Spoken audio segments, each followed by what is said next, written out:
As the first light crept over the mountains, casting a soft glow over the thatched roofs of the village, Kofi was already awake.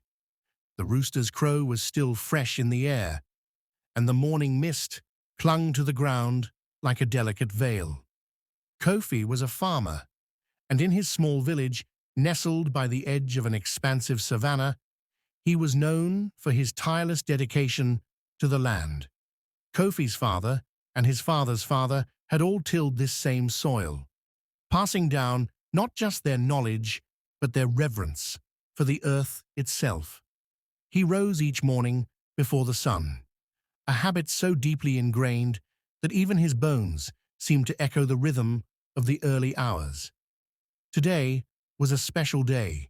It was planting season, and Kofi, along with his neighbors, would spend the next few days ensuring that the village's survival was buried in the soil, ready to spring forth with the rains.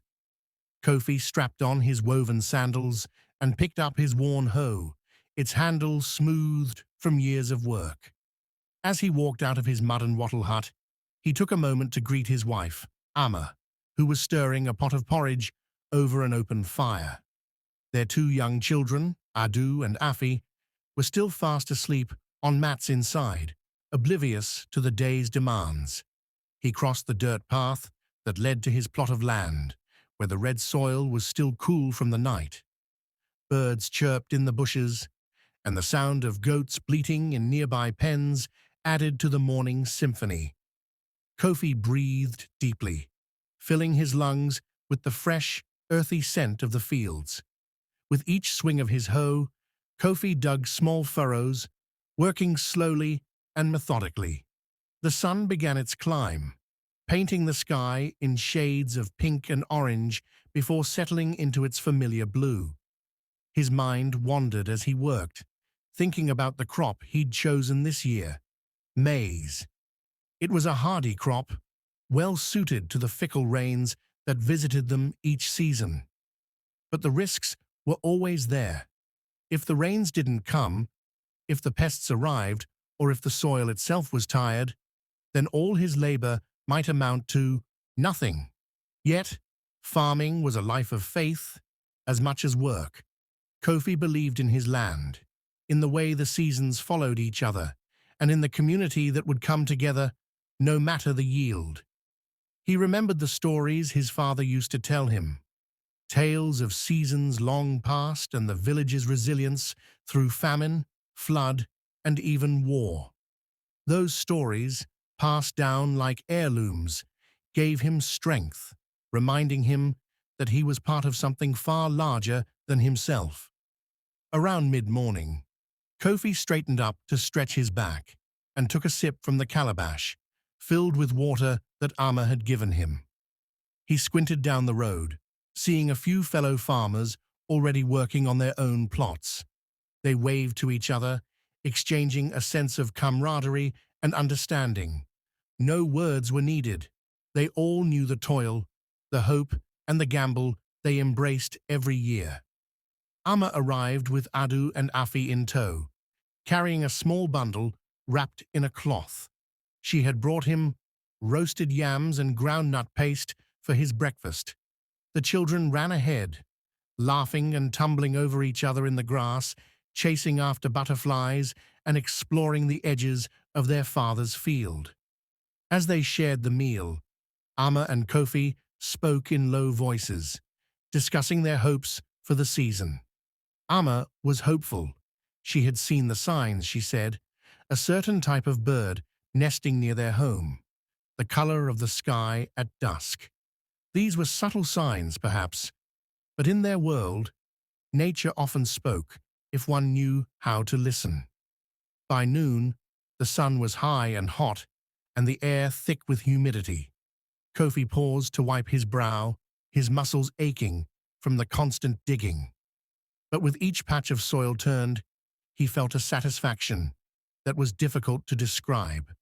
It was as if he were planting a part of himself, sowing his spirit into the land. He knew that one day Adu might work this same field, perhaps feeling the same connection to the earth that had sustained his family for generations. As the afternoon drew near, clouds began to gather in the distance. The wind picked up, carrying with it the smell of rain. Kofi's heart leapt.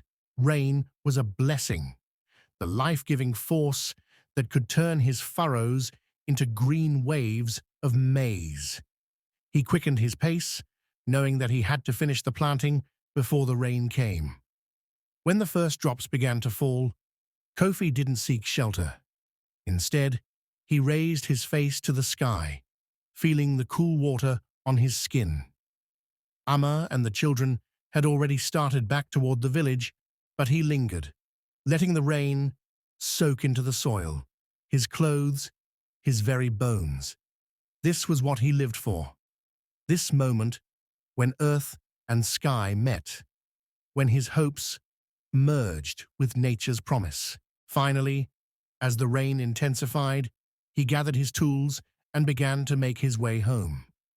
The fields glistened with new life, the smell of wet earth filling the air. Kofi smiled, his heart full.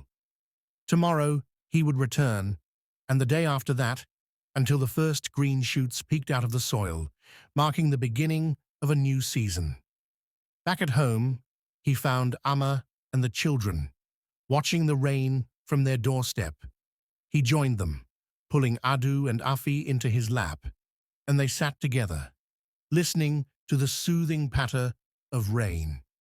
For Kofi, there was no greater joy than this: the peace of family, the promise of harvest, and the simple but profound satisfaction of a day's work well done. In the quiet of the evening, with the rain washing away the dust of the day, Kofi felt an unbreakable bond with his ancestors, the land, and his family. He knew that, like the farmers before him, he was part of a timeless rhythm, one that sustained not only his family, but the entire village. And so, as night fell, he drifted into sleep with a heart full of gratitude and a mind at peace, knowing that he had given his all to the land that had given him everything.